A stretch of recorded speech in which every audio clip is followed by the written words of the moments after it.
नमस्कार. सध्या सुरू असलेल्या आखाती देशांमधल्या युद्धांच्यामुळे आपल्या पनवेल परिसरामध्ये अनेक ठिकाणी घरगुती गॅस सिलेंडरच्या बाबतीमध्ये वेगवेगळ्या पद्धतीच्या अफवांचं पेव फुटलेलं आहे. व्यावसायिक जो गॅसचा वापर आहे याच्यावरती निर्बंध जरूर आलेले आहेत, पण घरगुती गॅसच्या वापराच्या बाबतीमध्ये कुठलेही निर्बंध नाहीत, त्याच्यामध्ये कुठलाही तुटवडा नाही.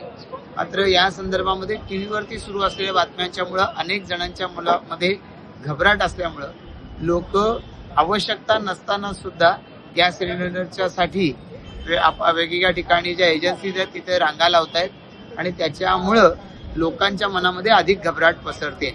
माझी आपल्या सगळ्यांना विनंती आहे, या संदर्भामध्ये आम्ही आमच्या सगळ्या पदाधिकारी, कार्यकर्त्यांना, नगरसेवकांना, पंचायत समिती सदस्य, जिल्हा परिषद सदस्य, सरपंच सदस्य या सगळ्यांना आपापल्या परिसरामधल्या गॅस एजन्सीच्या वितरकांशी बोलायला सांगितलेलं आहे आणि सगळ्यांशी चर्चेच्या नंतरची माहिती आहे की कुठल्याही अशा पद्धतीनं तुटवडा नाही. तहसीलदार, प्रांताधिकारी यांच्याशी सुद्धा मी बोललेलो आहे. त्यामुळे आपणा सर्व नागरिकांना विनंती आहे की घाबरून जाऊन उगाचच आपण या संदर्भामध्ये रांगा लावू नका आणि या दृष्टिकोनातून कुठेही घबराट होईल अशा पद्धतीची कृती करू नका.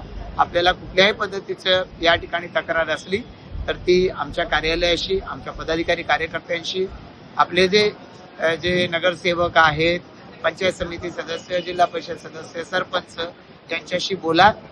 आमचे भाजपचे पदाधिकारी निश्चितपणाने आपल्याला मदत करतील. धन्यवाद.